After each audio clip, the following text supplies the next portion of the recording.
At level 5, you're going to have also your Cunning Strike. You've developed cunning ways to use your sneak attack. When you deal sneak attack damage, you can add one of the following Cunning Strike effects.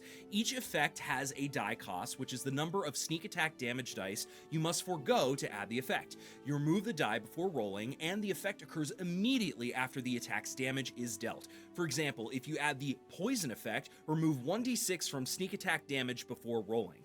If a Cunning Strike effect requires a saving throw, the DC equals 8 plus your dexterity modifier and proficiency bonus. So this is pretty cool. We've seen this a lot in the different classes and subclasses in New Player's Handbook. There's a way to make it to be like multimodal. For example, the Barbarian had Brutal Strikes, where you take away your advantage from reckless attacks to do extra effects and things to that effect. So it's good because you're not just doing damage. Not everything's just about damage. It can be, and it might be really important, but to give your class a utility is really good too. Big flavor wins here for sure. So for example, with Poison that was just mentioned, it costs 1d6 of your dice. So for example, if you have 10d6, you still do a 96 sneak attack, but then you also get this ability to kind of proc, assuming it goes. So in the case of Poison, you add a toxin to your strike, you coat your blade in poison real quick, forcing target to make a Constitution saving throw. On a failed save, a target has a poison condition for 1 minute, and then at the end of its turns, they can make a save to try to get that poison cleared out. So to use effect, you must have a Poisoner's Kit, which you might do anyway as a rogue on your person. So I love this because it's not just,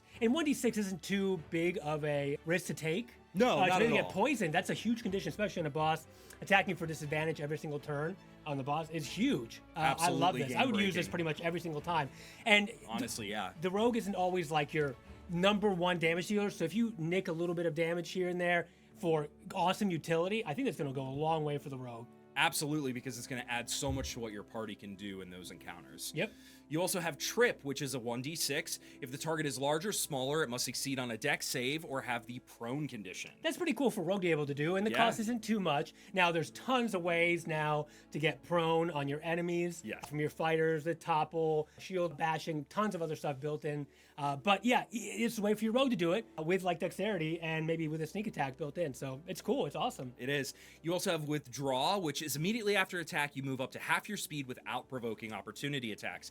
Like basically a free disengage by foregoing some damage. So if you really are concerned about a particular battle situation and your movement in that arena, you're definitely going to have some extra utility here, some extra ability to dodge in and out. And any time that you have those added flavor wins for the rogue, it's pretty exciting. Yeah, and of course you want to be rolling your big pool of D6s. Yes. It's cool and fun, and you throw them all at the table, and it is a big strike. But I couldn't ever see going back to the rogue without these options. I agree. Because you're so limited, and this gives you like a whole world of options, which is a lot of fun. It really, really does.